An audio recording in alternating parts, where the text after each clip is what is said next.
And welcome everybody to Keeping It True by You Saints in this special edition as we are recapping round one of the 2025 NFL Draft. It feels great to be here talking with you all. I know it's been a little bit of a period of time since we've had one of these episodes, and I'm so grateful if this is your first time watching or if you're coming back.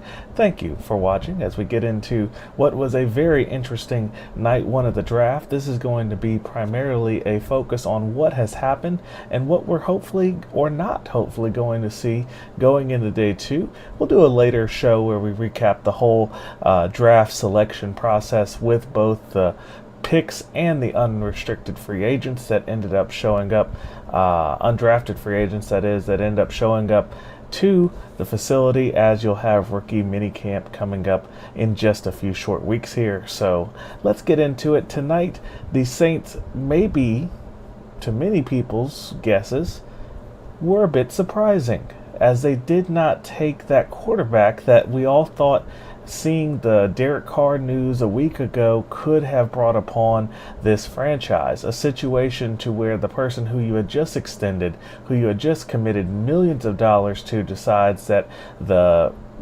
lingering injury that was not a major enough injury to talk about during the season, but now has managed to somehow resurface in a way that we later learned from David Carr, Derek's brother, during a interview with the NFL Network, that basically during the recovery of the hand and the wrist, whenever throwing resumed, it then presented the injury with the shoulder, which is what we're now looking at, that could be recovered before the season starts, but most likely needs some type of surgery. But we don't know, and nobody knows. The Saints side won't tell us, the Carr side won't tell us. So where does that leave the franchise? And I think that is the overarching theme of what we've seen this lead up to the draft process and in night one. Of course, the Saints did make a selection though at 9, as it was also reported that they may be looking to move that selection, and they took Kelvin Banks Jr., a junior from the University of Texas and a Texas native himself. So on the surface, if I told you you were going to get the Lombardi Award winner, the Outland Trophy winner, and overall a highly ranked, near unanimous top 10 level offensive tackle, not many people on paper are usually upset about that whenever you're talking about a top 10 NFL draft pick. But the overall themes of where the organization has lied has caused some ruffled feathers. And this draft overall was a bit strange, with only 2 quarterbacks coming out in the first round, still leaving talents like Shedeur Sanders waiting for round 2 to call his name. So to talk more about the Saints in particulars, we'll keep it pretty narrow focused on what did happen and how that will affect things going into tomorrow and sort of as we complete the draft process. Let's talk a little bit about who the Saints did end up selecting with that 9th overall pick. But before that, of course, it wouldn't be a return to social media content making if I didn't ask you to, of course, hit the subscribe button if you're part of our YouTube audience, and go ahead and drop a follow if you're with us anywhere else over on TikTok, social medias across the way, or your favorite podcasting platform. Don't forget that Spotify, Apple Music, of course, we're happy to have you over there as well. So, Kelvin Banks Jr., somebody who is generally a talent that many people, I feel like, weren't necessarily keyed in on in this draft. And you look at his grade from NFL Network, they put him effectively in the range of, we think this is somebody who will be a solid starter, but I don't know if he's ever going to be prolific, prolific. I don't know if he's going to be anything in the nature of an all-pro, but somebody who I think with a couple years of development, you will see this player become a starter in the league. And that, to me, doesn't quite add up to what we've seen from Kelvin Banks Jr. This is somebody who, prior to last year, dealing with ankle injuries, was being considered a unanimous top 10 pick, was considered a potential top 5 pick, and potentially one of the best tackles in the draft. Now, of course, you had Will Campbell, who ended up coming out from LSU, who went to the Patriots at 4, being that predominant linemen to take the draft honors. But look, I think the Saints may have gotten a bit of a steal if you look at what the potential strategy was between Mickey Loomis and Kellen Moore here. You have Talise Fuaga, who was playing out of position all last year. Today, the Saints declined Trevor Penning's fifth-year option.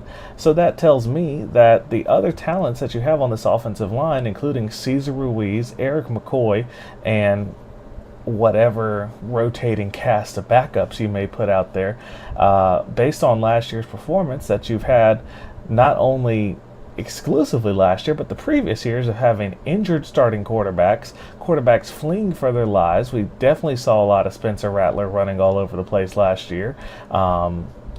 This is something that I think the Saints noticed, hey, maybe we should get this taken care of in a situation where we feel confident in the person who we're taking. And that is something that I believe when you take a little bit of a deeper look into the selection, you take a little bit of a deeper look into the potential strategy, you begin to see, okay, I think I now understand where the Saints were coming from with this. I believe I can understand better how the decision was made to go with not the clear choice in front of you, which may say to draft a quarterback of the future. And we'll get into that as we end the episode with what could happen on day 2, but talking about drafting an offensive tackle now, I believe this is setting you up so that way your 2 tackles are now effectively locked in. If you take your first 2 picks and you continue, you have about 4 solid years, which means that even if this year is not the franchise quarterback, you still have at least another 2 years to get that franchise quarterback drafted and have your predominant tackles on rookie deals. That is incredibly important when you also look at someone like an Eric McCoy, who, assuming he can stay healthy, you probably have another 1 or 2 years left, and then Cesar Ruiz, you can make the final evaluation on if he's going to be staying in the part of the long-term vision. But this now shores up the Saints' offensive line in a way that I think will allow greater creativity, particularly whenever you need to incorporate someone who you also just extended, Alvin Kamara, in the way how he gets the outside of the tackles and runs that football. What we saw last year, I really think, with Clint Kubiak, getting to see Alvin Kamara play a little bit more naturally outside the tackles and be a more spread-based receiver slash running back in whatever capacity he was being utilized, was a bright spot. And it is something that does show that that talent was worth not only extending but further developing into the offensive system. Now you bring in Kellen Moore, who's going to be your primary offensive mind this year, of course, with Garrett Nussmeier's father, Doug, up there in the booth. That's where you're going to start seeing a little bit of a different viewpoint, I believe, because particularly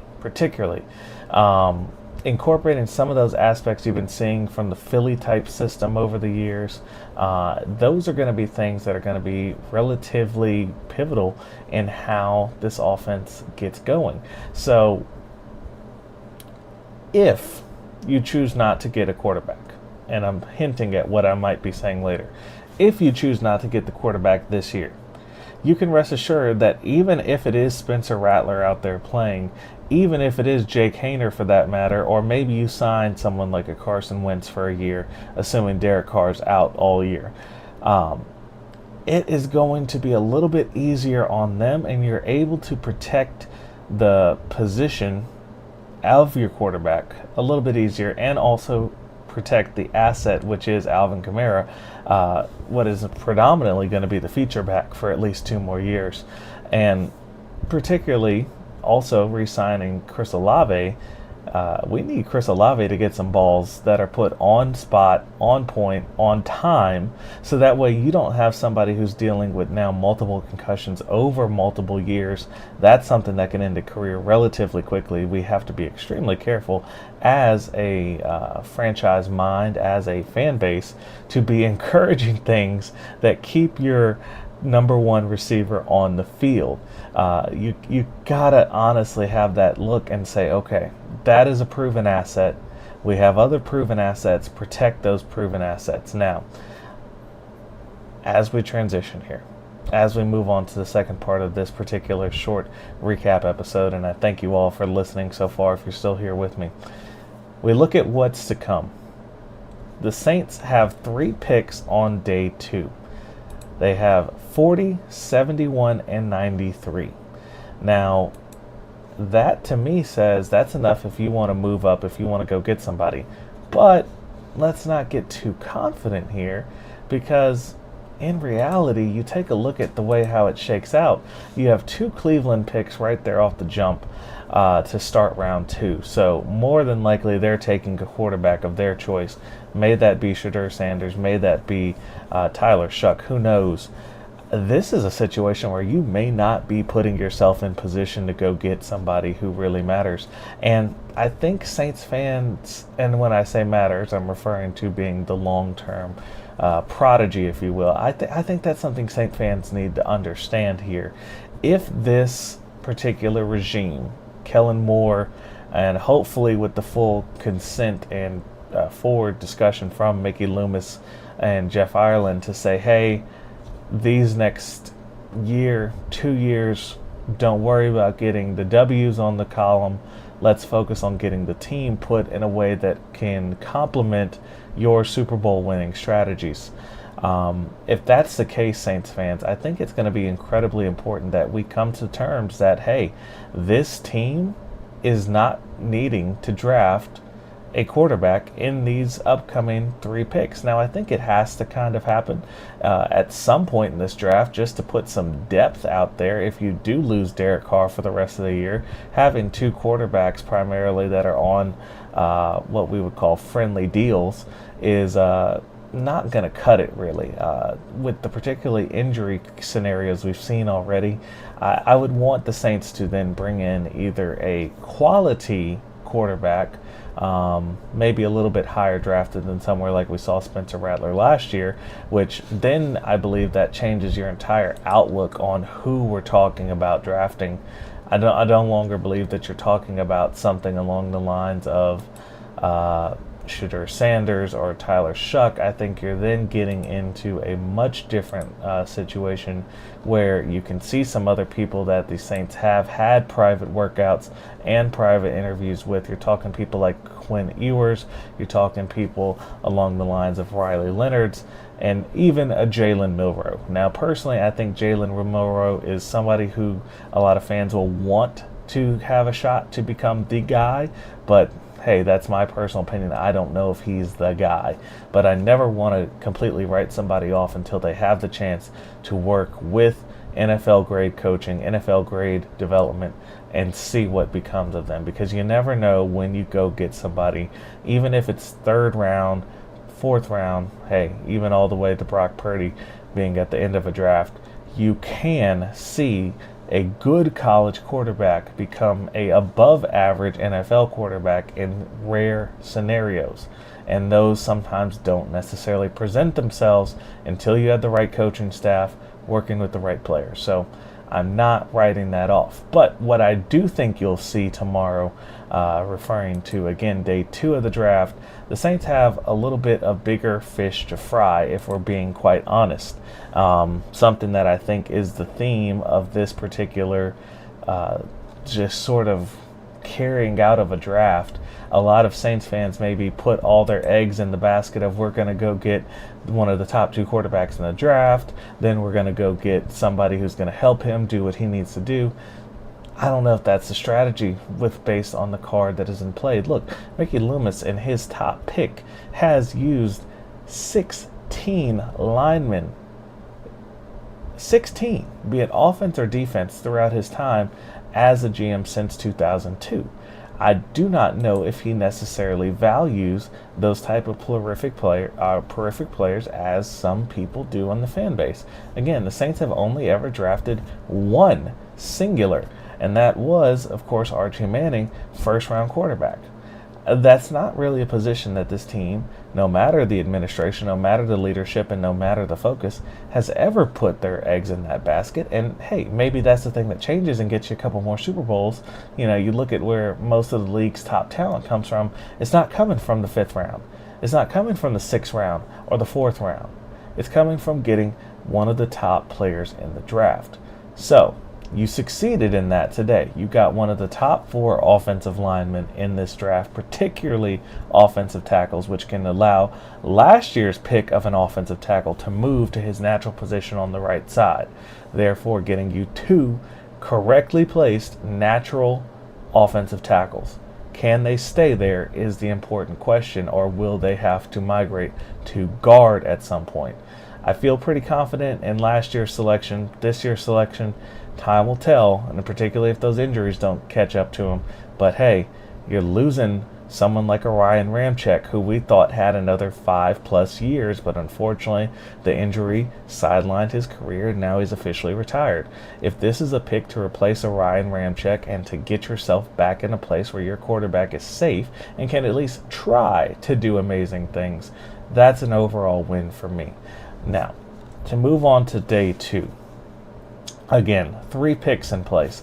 I would not be surprised in the least if we saw Mickey Loomis take advantage of this, package up 4 of these picks, and maybe try and get himself into a top 5 in round 2 selection if he chooses to go quarterback. But if it's not quarterback at the beginning of round 2, we may not even see it on day 2 at all, which is an incredible thought to say out loud considering where all the hype was not very long ago. But it is something worth legitimately considering, that hey, it just may not be in the cards. With all due respect, it just honestly might not be in the cards, which hey, that also allows you to get a better shot at the 2026 draft class, which supposedly will include potential quarterbacks like an Arch Manning, like a Garrett Nussmeier, and many others who are right now grading slightly higher than their 2025 counterparts. Let's be honest, when you only draft 2 in the first round, either the NFL is so flush with what they already have, or it just wasn't a great talent year for the main flashy jersey selling positions, and that's okay. Nothing wrong with that. It just is a fact of the matter. So as this has been called a meat and potatoes draft, the Saints now need to take their meat and potatoes, and that is putting some bones, putting some meat back into their secondary. And this is something that I don't think is worth ignoring on day 2. Look, you're extremely thin right now due to all the off-season moves that have already taken place.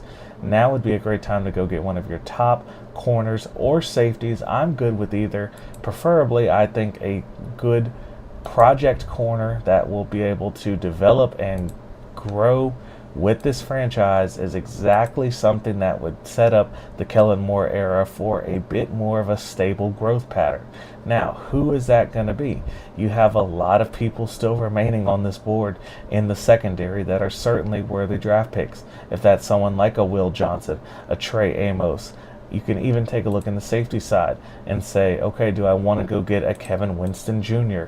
Is this someone there I want to go get someone like a Xavier Watts from Notre Dame? These are the type of guys where I am going to be keeping my eye on, because tomorrow, particularly, is a day where it's going to have to happen. And if you skip out on that position, it's going to be a little bit thin.